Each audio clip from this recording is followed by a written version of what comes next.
이제 룻기 4장 11절에서 13절까지의 말씀을 봉독합니다. 하나님의 말씀에 경청하십시오. 그러자 성문 위 회관에 모인 온 마을 사람들과 원로들이 대답하였다. 우리가 증인입니다. 주님께서 그대의 집안으로 들어가는 그 여인을 이스라엘 집안을 일으킨 두 여인 곧 라헬과 레아처럼 되게 해주시기를 빕니다. 에브랏 가문에서 그대가 번성하고 또한 베들레헴에서 이름을 떨치기를 빕니다. 주님께서 그 젊은 부인을 통하여 그대에게 자손을 주셔서 그대의 집안이 다말과 유다 사이에서 태어난 아들 베레스의 집안처럼 되게 하시기를 빕니다. 보아스는 룻을 아내로 맞이하였다. 그 여인이 자기 아내가 되자 그는 그 여인과 동침하였다.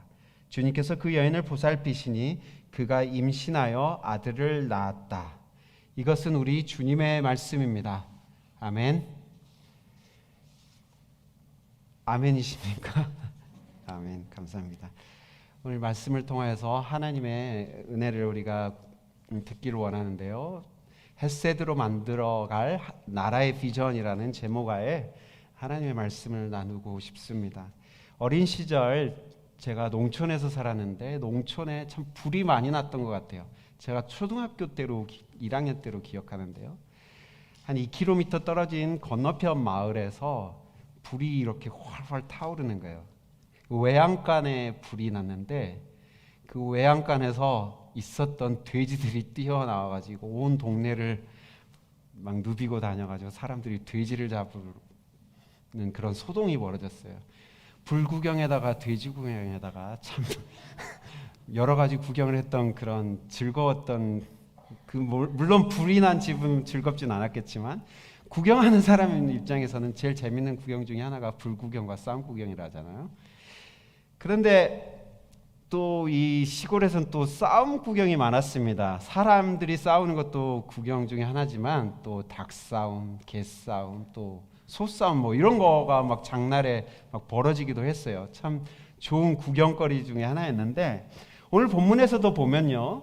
보아스가 장로님들을 어르신들을 모아가지고 성문에 모아서 뭔가 재판, 그러니까 법적인 절차를 진행하고 있어요. 근데 사람들이 막 몰려들죠. 이 법적인 절차는요, 어떻게 보면 싸움의 일종인 거죠.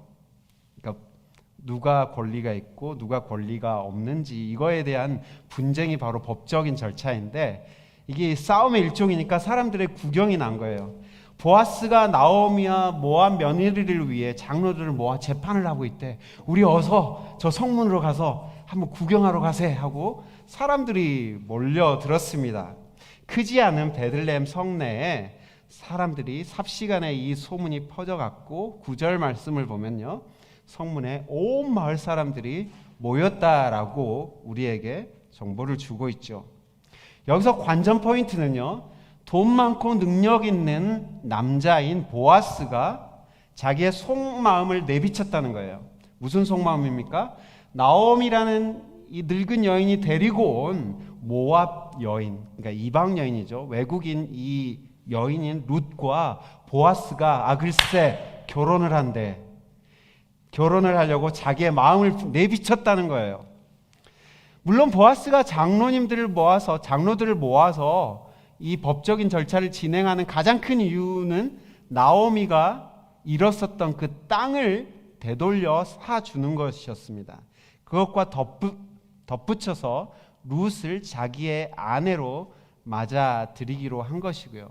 하지만 동네 사람들은요, 밭을 사주는 것에는 별 관심이 없고 룻과 보아스가 결혼한 사실에 흥분하고 있는 듯합니다. 우리 청소년들도 모이기만 하면 누가 누구를 좋아한다더라 이런 이야기가 되게 흥미거리가 됩니다. 청소년뿐만 아니죠. 네, 어쨌든 간에 보아스는 베들레헴 사람들은 보는 앞에서 나오미가 땅을 되돌려 받도록 돈을 지불하겠다 말을 한 것과 함께 룻과 내가 결혼하길 원한다라는 것을 사람들 앞에 나타내 보이고 있습니다. 보아스가 상남자라는 것은 상남자, 우리말로 상남자라는 것을 이미 2장에서 밝히고 있었죠. 룻기 2장 1절에 보면요, 이미 이 보아스를 히브리 말로 기뽀르 하일이라는 말로 표현했다고 제가 말씀드린 적이 있습니다. 이 기뽀르 하일이라는 말은 능력 있는 남자, 재력 있는 남자, 그리고 권세 있는 남자라는 뜻입니다. 요즘 말로 하자면 말 그대로 상남자인 것이죠.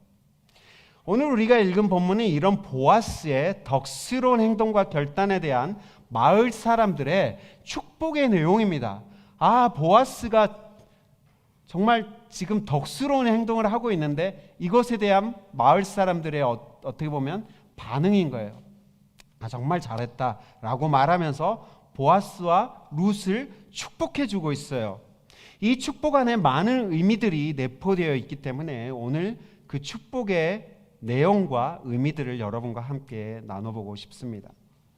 여러분, 지금 보아스는 친척의 밭을 사주겠다는 그 고엘 여러분, 제가 여러 번 설명해 드렸죠. 이 기업 물을자로 설명되고 있는데, 이 자기가 고엘이 되어서 나오미와 룻을 구제하겠다라고 얘기했습니다. 그리고 여러분들이 나의 증인이 되어 주십시오 하면서 이 동네 사람들에게 증인이 되어 주기를 요청하고 있어요. 집단으로 증인을 세우면서 자신의 뜻을 그렇게 어필하고 있는 거죠. 그만큼 보아스의 의지가 담겨 있는 결정이었다는 겁니다. 그 결정에 대해 동네 사람들이 응답해 준 것이고, 그 응답으로서 축복의 말을 이 두 사람에게 지금 하고 있습니다. 먼저 룻을 향한 축복을 우리가 먼저 살펴보고 싶습니다. 11절 말씀이죠. 주님께서 그대의 집안으로 들어가는 그 여인을 이스라엘 집안을 일으킨 두 여인 곧 라헬과 레아처럼 되게 해 주기를 빕니다. 자, 라헬, 레아, 여러분 많이 들어본 이름입니까? 이것이 룻을 향한 축복인데요. 이스라엘의 다른 이름, 여러분, 이스라엘의 이 민족을 일으킨 아버지가 바로 이 이스라엘이라는 사람인데, 이 이스라엘이라는 사람의 다른 이름이 있었어요. 원래 이름이 있었는데 무엇인지 아십니까? 예, 맞습니다. 제이콥, 야곱이에요. 원래는 야곱이라는 사람인데 하나님이 또 이 야곱과 약속을 하면서 이름을 바꿔줘요. 뭘로 바꿔줬다고요? 이스라엘. 하나님과 싸워서 이긴 사람이라는 뜻인데, 이 이스라엘에게는요, 두 명의 아내가 있었습니다. 두 명의 아내가 있었는데 이 두 명의 아내는 바로 친언니 동생 사이예요. 레아가 언니고 라헬이 동생이에요. 그런데 이 레아와 라헬 그리고 레아의 두 그 종 사이에서 12명의 아들이 태어납니다. 그래서 이 야곱, 그러니까 이스라엘의 이 12명의 아들의 후손들을 일컬어서 이스라엘이라고 불렀죠. 이스라엘 민족이 바로 야곱으로부터 태어났습니다. 그리고 라헬과 레아는 바로 이 이스라엘 민족의 어머니격이 되는 사람이에요. 여러분, 이스라엘에 왕이 태어난 민족, 이 12 그 지파가 있다고 그랬죠. 이 12지파 중에 왕이 태어난 지파가 두 지파가 있어요. 첫 번째 지파, 첫 번째 왕, 이스라엘의 초대 왕인 사울이 태어난 지파가 바로 베냐민 지파입니다. 베냐민은요, 라헬의 아들입니다. 레이첼이죠. 라헬의 아들이고요. 그리고 두 번째, 계속해서 이 지파에서 왕을 이어가는데 그 이후에는 유다 지파에서 왕이 계속 태어나요. 이 유다는 누구입니까? 라헬의 넷째 아들이에요. 유다라는 뜻은 또 찬송이라는 뜻이 있죠. 어쨌든 간에 되게 중요한 자녀들이 라헬과 레아에서 태어난 겁니다. 자, 라헬과 레아의 후손을 통해 이스라엘의 집이 세워진 것처럼 룻을 통해서 이제 새롭게 이스라엘의 집이 세워지기를 원한다라고 지금 동네 사람들이 축복을 하고 있습니다. 그러니까 여러분 무엇입니까? 룻을 레아와 라헬의 그 위치, 그 민족의 어머니의 위치까지 올려주고 있는 거예요. 동네 사람들이 바로 룻이 행했던 인애, 히브리 말로 이 헤세드라는 것을 인정해 주면서 룻을 지금 마음껏 축복해주고 있는 것입니다. 그리고 나서 이어지는 축복이 조금 특이합니다. 이 축복은 바로 보아스를 향한 축복인데요. 12절 말씀입니다. 주님께서 그 젊은 부인을 통하여 그대에게 자손을 주셔서 그대의 집안이 다말과 유다 사이에서 태어난 아들 베레스의 집안처럼 되기를 하시기를 빕니다. 여러분, 요약하면 베레스의 집안처럼 되기를 원한다는 것인데요. 이 베레스는 유다라는 사람의 아들입니다. 아까 유다 나왔죠? 유다와 다말의 이야기가 창세기 38장에 등장하는데요. 다말은 유다와 무슨 관계인지 아십니까? 다말은 유다의 며느리예요. 그런데 며느리와 시아버지 사이에서 아들이 태어났다는 이런 말도 안 되는 이야기가 성경에 등장하는데, 이 다말의 이 행위가 정당했던 이유는요, 바로 이 유다의 후손을 대를 잇게 해주었기 때문에 이 다말의 행위가 정당한 행위로 인정을 받습니다. 베레스는 유다의 아들로서 다말 사이에 태어난 아들이에요. 쌍둥이 중에 한 명인데 유다의 대를 이어받게 됩니다. 그런데 왜 베들레헴 사람들은 베레스의 집안처럼 되게 해달라고 축복하고 있는 것일까요? 사실 베레스의 집안은 유다의 집안을 의미합니다.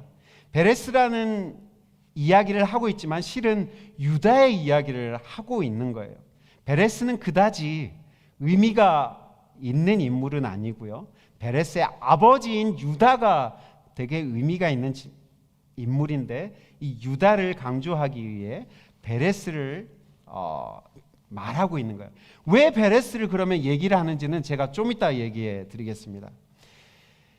베레스가 중요한 인물이 아님에도 여기서 쓰이게 된 이유는 바로 유다라고 얘기했죠. 근데 유다는 도대체 왜 중요한 겁니까? 유다가 이스라엘 역사에서 왜 중요한 인물입니까? 그는 리더십이 뛰어난 아들이었어요.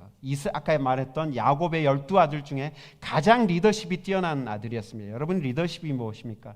리더십은 다름 아닌 희생하고요, 그리고 다른 사람의 아픔에 공감할 줄 아는 공감의 지도자가 바로 리더입니다. 창세기 44장을 보면 유다의 리더십이 유감없이 발휘되고 있습니다. 유다를 비롯한 야곱의 아들들은 흉년이 들어서 이집트로 곡식을 사러 가게 됩니다. 몇 번에 걸쳐 이집트로 곡식을 사러 가게 되는데요.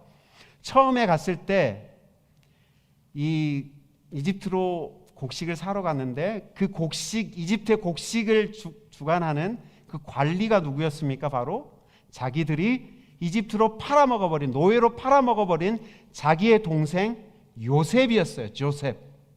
조셉이 바로 이 형제들은 알지 못했지만 그 곡식을 주관하는 관리로 이 형제들 앞에 있었어요. 그리고 이 형제들에게 곡식을 주면서 뭐라고 얘기했냐면, 당신들이 다음에 올 때 당신들의 막내 동생인 벤자민을 데리고 와라 라고 말을 했습니다.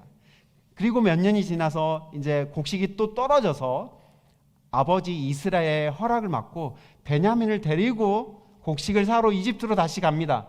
그런데 요셉이 베냐민의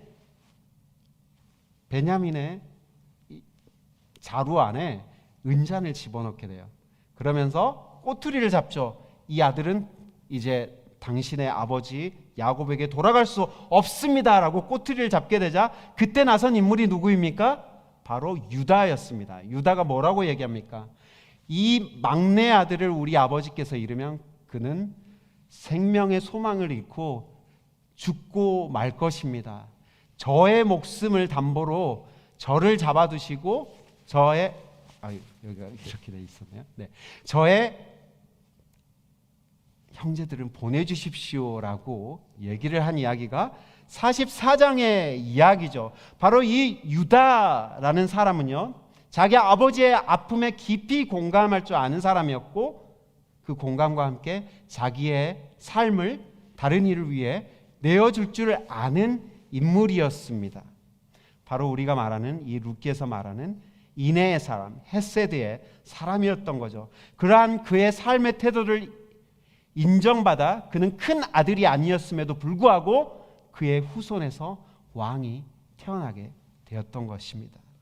유다 지파의 후손이었던 예수님은 유다처럼 다른 이들 위해 자신의 삶을 드리기 위해 십자가에 죽기까지 하셨죠. 그래서 예수님을 유다의 사자라고도 얘기합니다. Lion of Judah 이렇게 얘기하기도 하죠. 어쨌든 간에 유다가 이런 의미에서 매우 중요한 인물인데 바로 그 유다의 집안처럼 되기를 소망한다라고 축복하고 있는 것입니다. 여러분 무슨 이야기입니까? 다른 이의 아픔에 공감할 줄 알고 자신을 희생하여 책임질 줄 아는 사람들의 이야기가 바로 룻기의 이야기입니다. 공감하는 사랑과 책임지는 사랑이야말로 룻기가 강조하는 이야기의 핵심입니다. 공감하는 사랑, 책임지는 사랑을 한마디로 히브리 말로 무엇으로 하고 표현한다고 여러분 우리가 계속해서 얘기했죠. 히브리 말로 공감하는 사랑, 희생하는 사랑을 뭐라고 말하죠? 헤세드라고 말합니다. 그리고 지난주에는 이 헤세드를 두 영어 단어로 우리가 표현했었죠. 뭐였습니까? 다 잊어버렸습니까? Love and loyalty.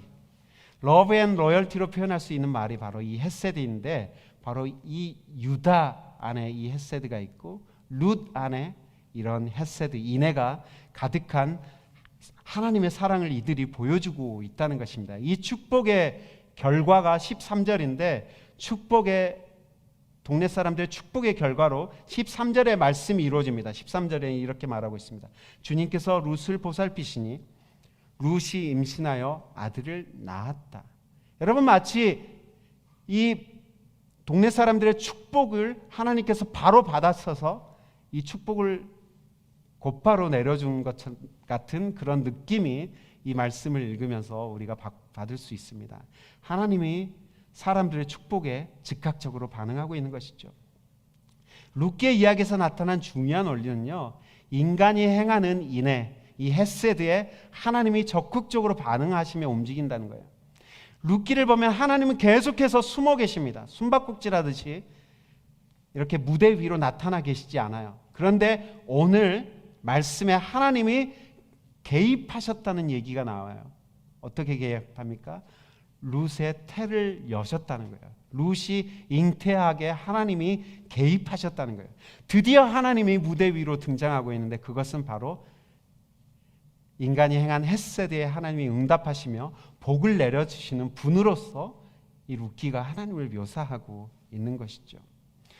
유다의 아들 베레스는요, 그다지 큰 의미가 없는 인물이라고 말했는데 룻기에서 왜 베레스를 그러면 지금 얘기하고 있느냐, 유다를 얘기하면 되는데 왜 베레스를 얘기하고 있느냐, 제가 설명해 드리겠습니다. 여러분 그 슬라이드 보여주시겠어요? 베레스를 얘기하는 이유는요, 바로 보아스를 7번째 이 족보를 얘기하고 있잖아요.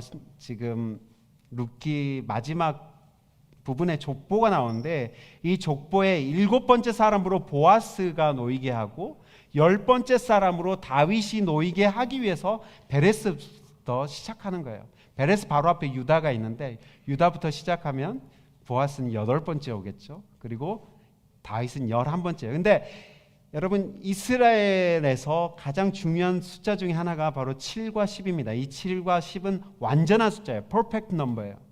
그래서 보아스와 다윗을 7과 10에 놓이게 하기 위해서 베레스를 언급하고 있는 거예요. 이 이유 때문에 베레스를 언급하고 있는 것이죠. 여러분 지금까지 얘기한 룻과 보아스의 축복을 한번 정리해 볼까요? 룻은 그 이스라엘 집안의 어머니였던 라헬과 레아에 비교되는 이유가 무엇이었습니까? 바로 룻이 행한 그 덕, 그의 헤세드가 이스라엘 나라를 세우는 핵심 가치가 될 것이라는 이유 때문에 얘기하고 있는 거예요. 그러니까 나라를 세운 어머니로서 라헬과 레아를 얘기했던 것처럼 이제 룻 이후에 새로운 이스라엘이 건설되는데 그 이스라엘의 핵심적인 가치로서 룻이 헤세드를 행했다는 그 칭찬을 해주고 있는 것입니다.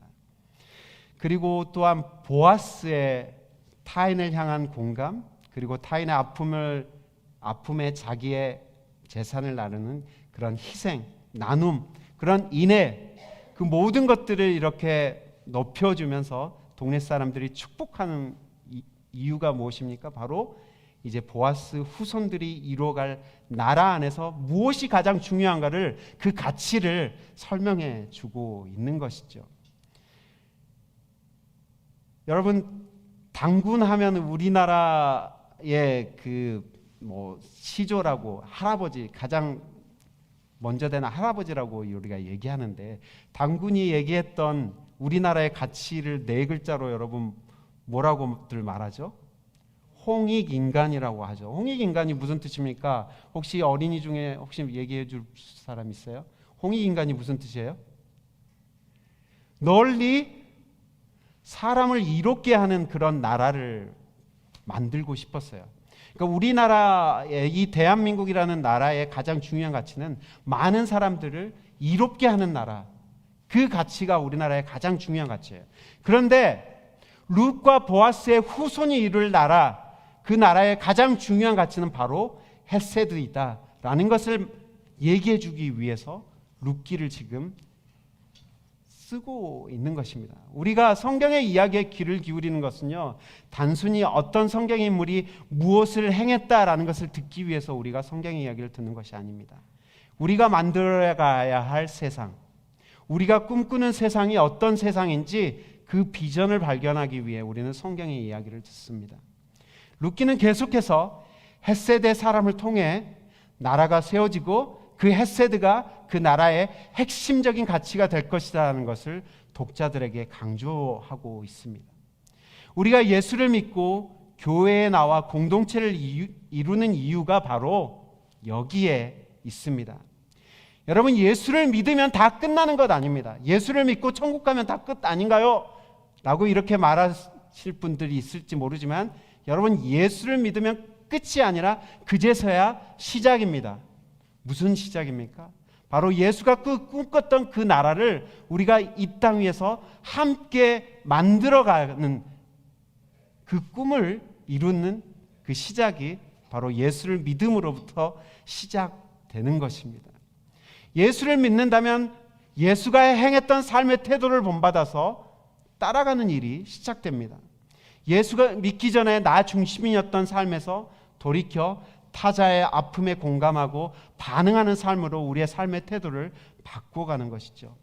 성경은 나 중심적인 태도, 이고센트릭한 그런 태도를 죄라고 말합니다. 나만 생각하고 오직 나에 집중해 있는 그 상태를 죄라고 말해요. 그리고 나 중심에서 벗어나서 타자에게 손을 내밀고 타자의 아픔에 공감하는 것, 그것을 십자가 지는 삶이라고 말하는 것입니다. 십자가는 바로 나를 위해서 지는 것이 아니라 다른 이를 위해 지는 삶이시죠. 그래서 나 중심에서 벗어나 타자의 아픔에 공감하고 타자의 아픔을 내 아픔으로 끌어들이는 그 삶이 바로 예수님의 삶의 핵심인데, 우리도 그 삶을 따라서 살겠다라고 결정하는 것이 바로 예수님을 나의 주로 모시는 삶의 의미인 것이죠. 어제 VBS, 우리 어린 아이들과 함께 VBS를 하면서 예수님을 영접하는 것이 어떤 의미인지에 대해서 우리가 함께 생각해 보았습니다. 마음속에 예수님을 받아들일 때 그것의 의미는 바로 우리가 하나님 나라의 시티즌이 된다는 의미가 있어요. 예수님을 나의 마음속에 구주로 받아들인다는 것은 우리의 신분의 변화인 거죠. 어느 나라의 시민이 된다고요? 하나님 나라의 시민이 되는 것입니다. 그리고 그 시민으로서 우리에게 새로운 의무가 부과가 되는데, 그것은 바로 헤세드를 행하는 삶입니다.